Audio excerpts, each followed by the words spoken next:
भारत की संसद में इन दिनों ये जो दिल्ली के रामलीला मैदान में जमीयत उलेमाए का कार्यक्रम हुआ, उसको लेकर बड़ी चर्चा है।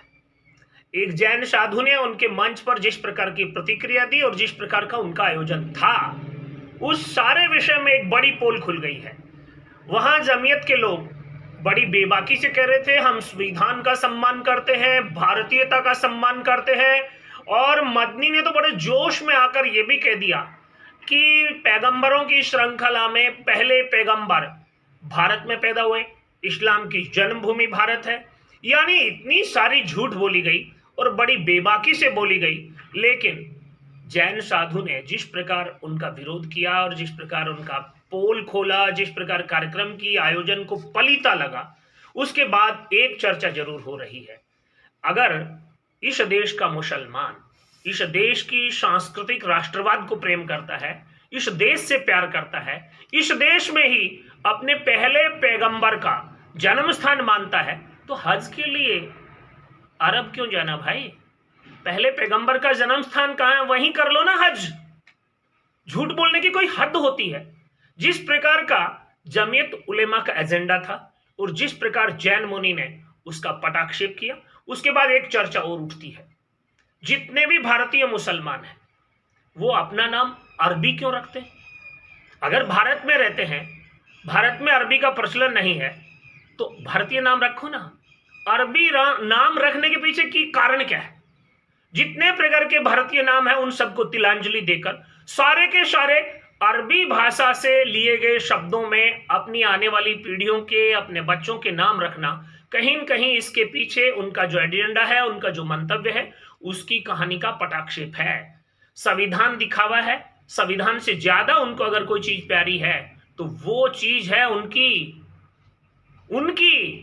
अपनी, जिसके नाम पर वो सारी सियासत और संगठन चला रहे हैं, उन्हें तो वही चाहिए।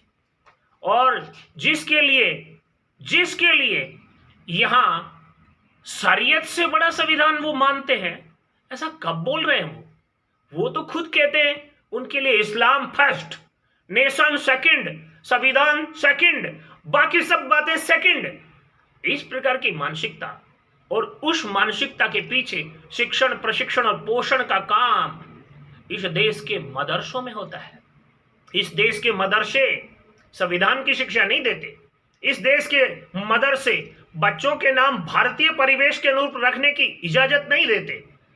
इस देश के मदरसों में पढ़ने वाले बच्चे और पढ़ाने वाले मौलाना एक ही काम करते हैं। दिन में 5 बार इस देश के प्रत्येक परावर्तित मुसलमान की क्लास लेते हैं कि उसने आज कलमा पढ़ा कि नहीं, उसने आज नमाज अदा की कि नहीं। जिस प्रकार की संशय की स्थिति में उनकी डे बाय डे दिन में 5 बार मॉनिटरिंग होती है, उन्हें खुद को समझ में आना चाहिए उनके धर्म में स्वतंत्रता नहीं, उनके धर्म में चौकीदारी चल रही है। एक एक मुसलमान की जुम्मे की नमाज में नहीं जाने वाले को तो मोहल्ले का, मस्जिद की इमाम का इमामत करने वाला व्यक्ति सार्वजनिक रूप से टोक देता है, आजकल आप नमाज में नहीं आते। इस प्रकार की स्थिति, इस प्रकार का संगठन बनाने की कोशिश, और उसमें भी भारतीय नामों को तिलांजलि के साथ साथ जो भारत के स्वाभिमान को संबोधित करने वाले नाम हैं, चाहे वो आजादी के आंदोलन के बड़े नाम हो, चाहे विज्ञान और अनुसंधान के क्षेत्र के बड़े नाम हो, एक भी बच्चे का नाम आपको अब्दुल कलाम नहीं मिलेगा। एक भी बच्चे का नाम आपको वीर अब्दुल हमीद के नाम पर नहीं मिलेगा। उनके बच्चों के नाम सदाम के नाम पर हैं, दाऊद के नाम पर हैं। जिस प्रकार की मानसिकता और जिस प्रकार के संस्कार वहां दिए जा रहे हैं, वो इस बात का संकेत है कि राष्ट्रवाद से परहेज है, संविधान का दिखावा है और वास्तविकता में मदरसा छाप संस्कारों के माध्यम से उसी अरबी संस्कृति को यहां स्थापित करना उनका एजेंडा है। इसलिए सावधान होने की जरूरत है, समझने की जरूरत है।